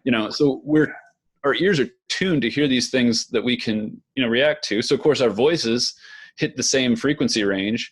So look at like really popular instruments for a second. Really popular instruments Like oftentimes have a really vocal range. so much Violins, so. back in the day, Saxophone, saxophones, cello. distorted guitar, yeah, cello. So especially like solo cello, like the Yo-Yo Ma cello suites that everybody has a copy of. Yeah. Like there's some, and of course vocals. Like we all sing along, and I think this comes back to like circling back to the whole physics thing. It comes back to humans really only understand humans. So Yeah. when you're listening to a band, as high of a pedestal as you're putting them on, you're still trying to relate to a human. Exactly. Even with like electronic music, like you listen to Skrillex. In my opinion, why did Skrillex destroy everything 10 years ago? It's because of all those vocal sounds, the wub wubs, all that was The wub wubs. vocal range, and it was like, Yeah. oh, here's a new way that I can, and it sounds inhuman, but it's right in that range, man. Yeah. Plenty of reasons why I'm wrong, sure, but I think there's a lot of truth in what I'm saying. And so of course you want to connect to humans, you I know? feel like that's why saxophone dominated for so long. I Like, agree. Yeah. yeah, saxophone was, you know, it dominated for a long time, and it's That kind was of rock coming and back. roll, man. Yeah, that Yeah, was rock and roll. And yeah, now you're hearing more saxophone and metal, which I like. yeah, it's Uh, amazing, dude, yeah. dude. Something about some good sax playing. Ooh, dude. Dude, if you can listen to Cephalic Carnage does a really good job. What was it? Xenosapien, I think that record is like 2010 maybe. They have, Actually, I haven't heard it. oh gosh, they have some really sick sax parts. You'll have to send me a link to that. I want to hear it. Yeah. So Cephalic Carnage, there's a song called, I think it's called Ohrwurm, which is, I believe that's the German word for earworm, which is like, catchy songs. It's Yeah. Cephalic Carnage is really funny band. Hmm. But they had just really sick saxophone work on there. It's like, gosh dang, this is legit. It's not just being funny. Like, it sounds really good, man. That's amazing, Surprise, dude. surprise. Recently, I put together like a shred collab, a Springfield local shred collab video. Yeah, I heard And about that. yeah, there's 16 of us. And, you know, it hasn't come out yet and no one knows, but I don't know when I'll release this interview. If it does come out before, then no big deal. But one of the guys sent me his track and he's playing trumpet. And I was like, this is the best thing. I was like, That's awesome. you win. This is the best thing. It wasn't even a competition, but you won anyways. Yeah. And it's amazing. And it's fun. Like, it's the shred collab, and in the middle of it, there's this dude playing trumpet. And it's like, yeah, it's funny, but it's also like, it just sounds amazing. It really does. He did a really good job. It's Josh Cates, if you know him. Oh yeah. Yeah. He played trumpet. I was like, yeah, another just local gold mine. Those guys. And they're really he's, I didn't really know him that well until this, and I was talking to him a little bit. He seems super nice. Like, he seems super chill. multi-talented, Yeah. And talk about a metal band that has clean parts. Yeah, dude, for real. They can hit the heaves, but they can also do like the, super clean, subtle stuff. Yeah, lo and behold, man, those guys are just good humans too. It's like, yeah. Gosh dang. They've always been nice to me. Like, I've only met a couple of them. We've played with them, but I didn't like get a chance to like converse with them very much. But they're the ones I met were really nice, and Josh seems really nice. So another plug for the local scene there. Yeah, man. No, Eldon was a student in 2 of my classes, and what's funny is I met him first in class. I want to say I met him first in class, and then like our bands, we realized pretty quickly that our bands had a show together like the next month or something, and we've stayed pretty good friends since. It's amazing. Yeah, really good dude. So Steven, you have your new record that came, well, it's pretty new still. It came out, and do you have anything else that you want to plug or talk about what you've got going on? Well, yeah, I guess so we have another song mostly written, and it's as written as it's going to be. We're in the demo stage, so we were most way through a demo when the sort of coronavirus thing hit, so we're kind of like emailing files back and forth for parts and ideas. We've got past that, we've got a few more things coming, like songs that are in various stages of development, and I'll just say like musical ideas that are in various stages of development. And then I got my electronic project, which I just make so much music. I make so much music, and Dude, same. just talking to my buddy Spencer, who's in a pop duo locally called Upkeep, Spencer Pearson, and also he does his own solo electronic stuff called Falter. And speaking of movie soundtracks, he did a movie soundtrack for a local movie. I can't remember the name of the movie, but his movie soundtrack is also up, and I can't remember if it's up on, I think it's up on Spotify under Falter, but it's beautiful movie soundtrack. I'm gonna have to look it up. That sounds really interesting. Yeah. I'd love to hear that. But then, Spencer and I were just talking about like how you don't want to like hold on to a song for too many years, because then it's not really yours. It's sort of something from the past. Right. And then you can release it as, hey, here's from the vault, but it's not really an active thing. But also, I've done that. I yeah, have several songs that I recorded that I never released, and I'm looking back, I'm like, this is pretty good, but like, I don't feel like I should release it now because it doesn't. I don't it's know, not like active. Yeah, it's yeah, and like I don't remember how to play any of it. yeah, It doesn't. My recording abilities are much better now, so it'd be weird if I have all this stuff that sounds like this, and then I let out this one that sounds super outdated. So I'm just yeah. like, I guess I'll just sit on it forever. I don't, Yeah, you I know. think like if it's 3 years old, it may as well be 10 years old, you know. And Yeah. then you can say like from the vault, right? Because I've got some old metal recordings, like Poop Death recordings. Like I was saying, I want to release some of that. I was in a techie grind band back in like 2005, 2006 called Glass Bodies, that we released a cassette tape, like pressed like 15 copies or something. Did like a very limited amount of traveling and playing, and Dude, I stopped. need that. And I need that. yeah, I kind of want to put that out. So I need to talk to the guys about, just because we got the recordings, I kind of want to just post it on Spotify. Dude, Um, if you make another tape of it, let me have it. oh Or yeah, dude. I'll buy one from you. I love the fact that you're doing tapes. I drive a 2000 Chevy S10, so all I have is a tape deck. Yeah, And man. it was like for the longest time, the only thing I had in my truck to listen to was your electronic albums. That's all I Yeah. had. I just listened to them over and over, and they're amazing. Oh, thanks. Well, there's so many people doing tapes. Um, but then I've got this project with my friend Steph in Columbia, Missouri, called Slumber Worm, the Drowsy Dragon. I don't know if I gave Ah, you that tape. you have the Um, best names for stuff, man. but it's like super drony. Like our fastest song is like 8 minutes. Like the songs are like 11 minutes of just like undulating synth sound and like a couple of notes on like flute or like trumpet or guitar or whatever.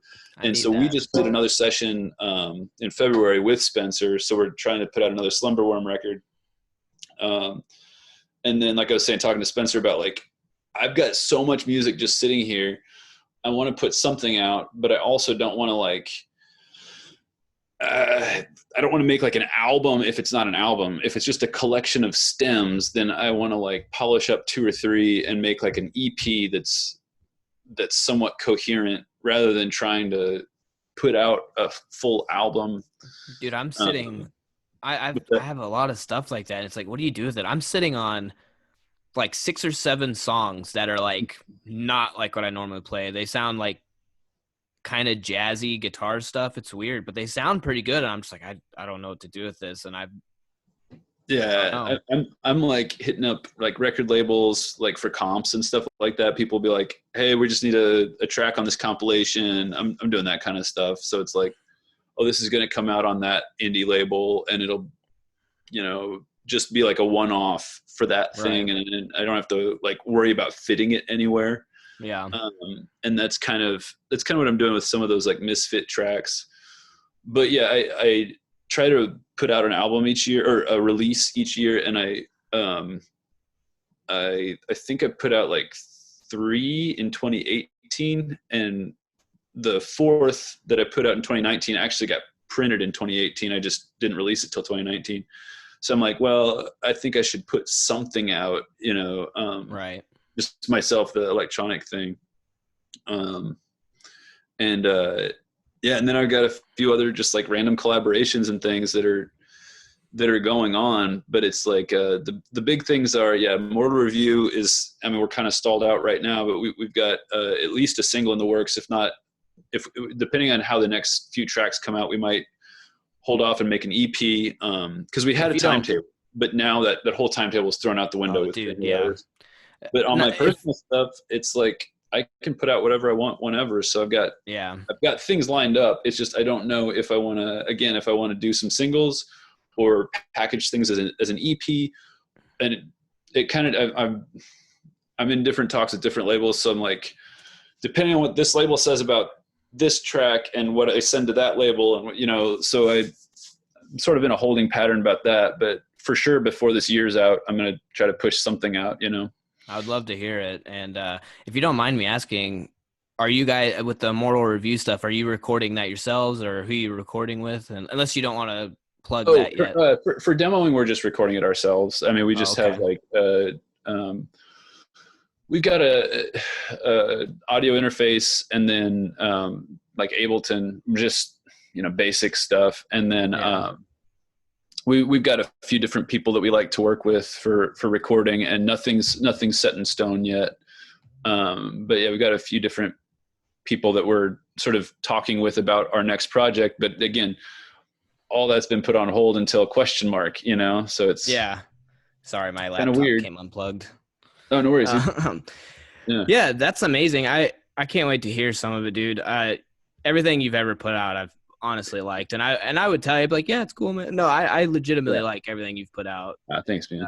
I still have, I don't know which number of album it would be or tape it would be for you, but I have for your electronic stuff. I have the one that's like the picture of like the door or window seal. What is it? Windows. Yeah, that one's The called window. Window. Yeah, I have that one, and then I have the one that's like black with the purple. Question marks. Yeah, the pink Yeah, skull and thing. yeah, I lost the cases to them, so I couldn't remember what the name was. Whatever. I just have the Yeah. tapes, and Yeah, but they're that's both amazing. question.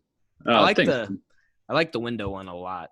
I like that one a lot. Thanks. Yeah, I'm got that record, and I don't know, I need to talk to the label there about maybe putting that out on Spotify, because what happened was we wanted to sell the vinyl, so we didn't put it on Spotify. Yeah. But now it's been out for a couple of years now, so I'm hoping I can put that one on Spotify, because I think that's my I've had it strongest for a while. Yeah, It's it came good. out in 2018. Yeah. Yeah. You do something live that a lot of electronic people I like, at least that I've seen, don't normally do, is you play guitar with it. And so like you'll do these like kind of shreddy things with it, and it's really Yeah. dope. And the cool thing about it is that I've noticed, like, is a lot of the songs that I would recognize from your tape or something that you would play, I'd be like, he changes it a little bit live. At least it seemed like. Yeah. And I like that a lot. I like that a Oh, lot. thanks. So Yeah. I think that's One, unique. I mean, I think, just if, so I've done DJ sets, and Yeah. I do live sets. And so like with a DJ set, it's more about a selection of songs and, feeling the vibe of the room or whatever's happening in that space. But then when I play live, I try to put something, there's always something at stake. And that keeps it from being a DJ set, that makes it to where it's something where it's a live performance. So like, be that like playing guitar, or like, if I'm doing the synthesizer thing, like filtering the triggered stuff. Like if the synthesizer line is already recorded, I'm filtering it differently, or I'm doing something so that I'm not ever just sitting there with my arms folded. Like I don't want to be the traditional hipster with an iPod. Yeah. I was going to say, you have an actual live aspect to it. Like you're going to see an actual show. And I've seen some, electronic music stuff where they go up there and they play and they just kind of like, it's like, what is he doing? You know what I mean? I don't know what he's actually doing back there. But with you, it's like, oh, he'll do some stuff and then he's playing guitar over it. That's like, that's sick. Yeah. I like that. Dude, I saw Dame Funk do a DJ set last month, before the coronavirus was totally. And I was like, man, I really like Dame Funk's music, but I don't know what a DJ set's gonna be like. But he was like, dude, he was like clapping and dancing and singing the whole dang time. And I was like, oh, this is like a performance. This isn't, I mean, and DJ sets are great. Like I saw Skrillex in like 2010 or something like that. And it was amazing, but it was still just like track selection and maybe some filters. But like, dude, Dame Funk was like performing and DJing. I was like, I think that's kind of like some of those people who do the loop stuff. Yeah. Those are, I'm like, I don't think I could do the loop stuff. It takes a lot of, you got to be so perfect at when you stop it and start it. And it's like, oh, man, I've seen some artists do like some of the loop stuff that really blows my mind. Yeah. Yeah. I remember like, years ago, I was in rock and roll band, and we played a swag stock, if you remember swag stocks. I know. And Keller Williams was the headliner, and he was really big in the loop pedal thing, like way back in the day. Was he good at it though? Oh, so good. It's again not the kind of music that I normally listen to, but like There's I mean, something different about listening to music at home and seeing a show, though. yeah, dude, that guy was awesome. And plenty of people do the looping thing, you know, but I feel like yeah, when it's done well, it's just like, man, that's so rad. yeah, You it's like know? next level. Yeah. Yeah, just it's another instrument, you know, it's another way to generate a signal, you know. I feel like the loop artist people, I feel like those are the people that had a hard time getting a band or something. They're like, I'm going to do this. Yeah. And there's no excuse. That's like another thing that I know a lot of people are like, oh, I just can't because I don't have this or that. It's like, dude, just go do it. Go make your art, you know, no I'm matter the same who's way, there. man. Like, and you know my equipment, all my equipment is old and ratty, and it's just like I from a very early age was like, I'm gonna create, and if it's not good, it's not my problem. Yeah. You know, I'm just gonna keep creating. And I talk to so many people who are like just waiting till they get that next piece of gear, or like, well, as soon as I perfect my tone, it's like your tone's never gonna be perfect. You know, perfect means complete. The only way to make it complete is to push it out the door. Like, it's not complete while it's sitting in your house. No, and the imperfections, honestly, what I feel like is the imperfection in an art is what makes you you. Yeah. And that's like, so, okay, my tone doesn't sound exactly like Eric Johnson. It's like, well, that's a good thing because That's a now good I thing. sound like me and people are Right. going to love my tone for what it is, you know, Yeah. as long as it doesn't Or sound like bees in a trash can or something. yeah. But, you know, But if they don't like it, then they don't like your tone, and that's you. You know what I mean? Like, yeah. then they can make a decision about your art, as opposed to like just not letting anyone know that. Then there's like, and I understand not wanting to put out a half baked product, but like, if you're sitting on something for so many years, like there's probably something wrong. You know, like Yeah. there's probably something like fundamentally at play here. Well, and everyone's so hard on themselves. I've heard stuff like there's a lot of albums and stuff I've listened to that, you know, if you sit down and compare it to something else, it's like, okay, yeah, that doesn't sound as clean or as amazing as like this super highly processed album. But I love that album and I never even thought anything of it until it was brought to my attention, Right. you Yeah. know? So, well, man, I think we're coming up on like 2 hours. Yeah, I was gonna say like I'm out of coffee and I'm running low on water. So Same, dude. And I got to use the bathroom. I've drank way too much coffee. So, so, nice. but Well, hey, man, if you it's have good anything hanging else, out. yeah, for real, this has been amazing. And thanks for being a part of this. Yeah, Again, sure. you're in Mortal Review.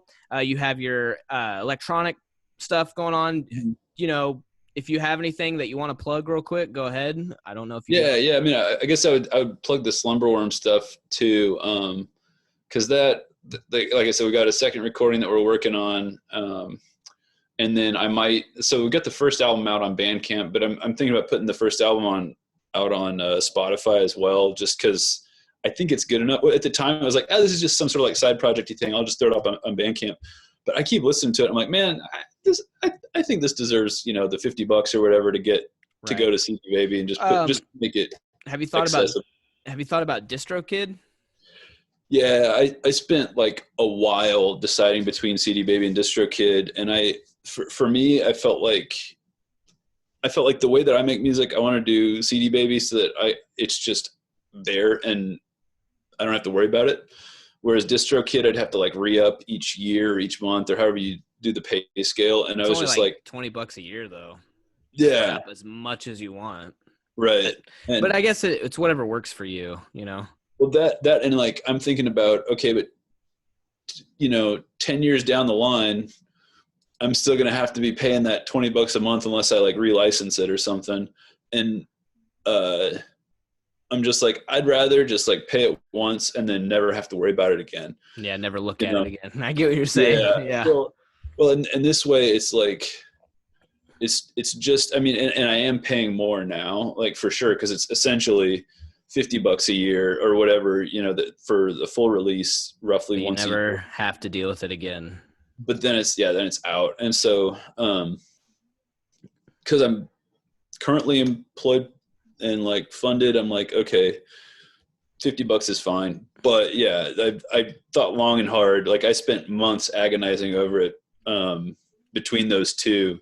And I think it was 2016 is when I hopped on I think it Spotify. depends on how much you release too. Like if you're putting out a lot every year, then it'd be like, okay, maybe DistroKid would be the way to go. But if you're only planning on doing like one a year, it's like CD Baby might be the way to That's go. kind of the thing. And so like, but yeah, as I'm looking at these other projects, like trying to put the old Glass Bodies recordings up, like, man, that would be kind of tough. Do I really want to drop $50 for something, project that stopped 15 years ago? It's like, Right. well,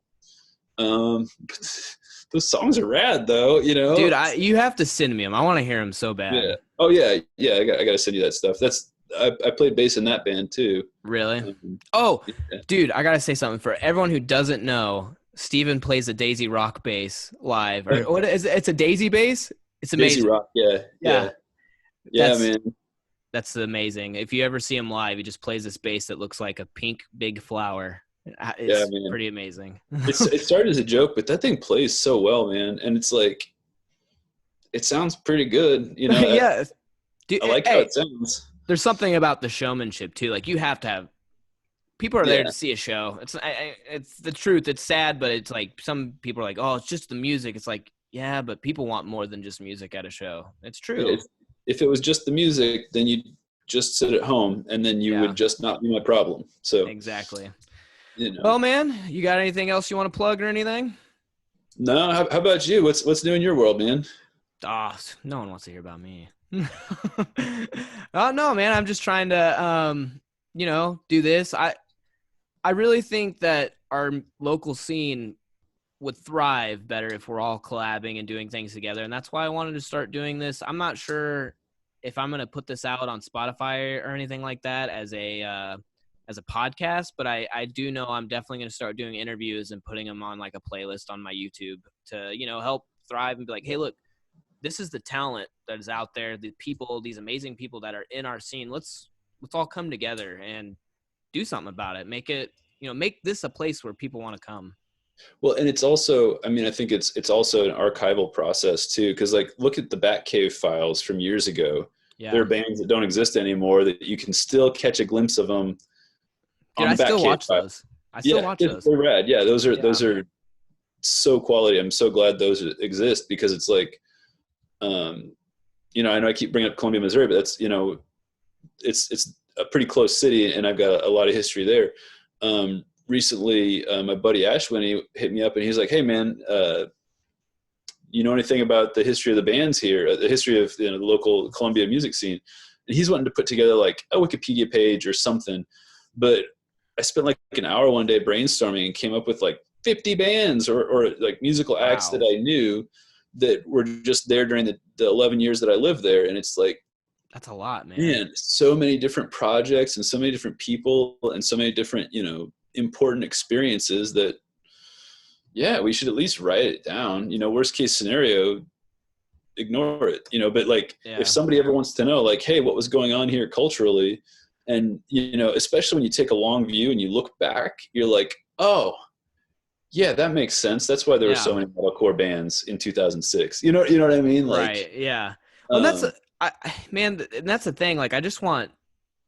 There's so many amazing people in this scene, even if like no one knows us. Like, you're an amazing person, man, and you've helped out the scene so tremendously in so many ways by like playing for us for 2 years, or like a band that's like, man, we don't have anyone. You're like, I'm there, and you just show up, and yeah. like people deserve to know who Steven Singer is, or like Oh, just get to know you. You know what I mean? So like that's why I wanted to do this and get people to, and to reiterate what you're saying about like all these bands that it's like a timestamp in history. You know what I yeah. mean?